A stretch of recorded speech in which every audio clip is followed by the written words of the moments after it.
ಹೆತ್ತ ಮಗುವನ್ನೇ ಕೊಂದು ಸೂಟ್ಕೇಸ್ನಲ್ಲಿ ಶವ ಸಾಗಿಸುತ್ತಿದ್ದ ಮಹಿಳೆಯನ್ನು ಐಮಂಗಲ ಠಾಣಾ ಪೊಲೀಸರು ವಶಕ್ಕೆ ಪಡೆದಿದ್ದಾರೆ.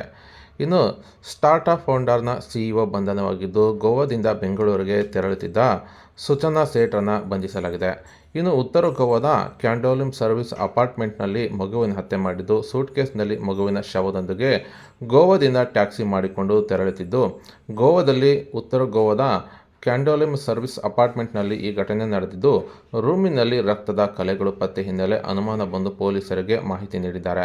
ಇನ್ನು ರೂಮ್ಗೆ ಕರೆದೊಯ್ದಿದ್ದ ಮಗು ವಾಪಸ್ ಹೋಗುವಾಗ ಇರಲಿಲ್ಲ. ಇದನ್ನು ಪ್ರಶ್ನಿಸಿದಾಗ ಸಂಬಂಧಿಕರ ಮನೆಗೆ ಕಳುಹಿಸಿದ್ದೇನೆ ಎಂದು ಸುಳ್ಳು ಹೇಳಿದ್ದು, ಗೋವಾ ಪೊಲೀಸರಿಗೆ ಮಾಹಿತಿ ಸಿಕ್ಕ ಬಳಿಕ ಟ್ಯಾಕ್ಸಿ ಡ್ರೈವರ್ ಸಂಪರ್ಕ ಮಾಡಿದ್ದು, ಹೈವೇ ಬಳಿ ಪೊಲೀಸ್ ಠಾಣೆ ಕಂಡಕ್ಷಣ ನಿಲ್ಲಿಸುವಂತೆ ಟ್ಯಾಕ್ಸಿ ಡ್ರೈವರ್ಗೆ ಸೂಚನೆ ನೀಡಿದರು. ಇನ್ನು ರಾಷ್ಟ್ರೀಯ ಹೆದ್ದಾರಿ 4ರ ಐಮಂಗಲ ಠಾಣೆ ಬಳಿ ಟ್ಯಾಕ್ಸಿ ಚಾಲಕ ನಿಲ್ಲಿಸಿದ್ದು, ಐಮಂಗಲ ಪೊಲೀಸರಿಗೆ ಆರೋಪಿ ಸುಚನಾರನ್ನ ಚಾಲಕ ಒಪ್ಪಿಸಿದ್ದಾನೆ. ಇನ್ನು ಕಾರ್ನ ಡಿಕ್ಕಿಯಲ್ಲಿದ್ದ ಸೂಟ್ಕೇಸ್ನಲ್ಲಿ ಮಗುವಿನ ಶವ ಪತ್ತೆಯಾಗಿದೆ.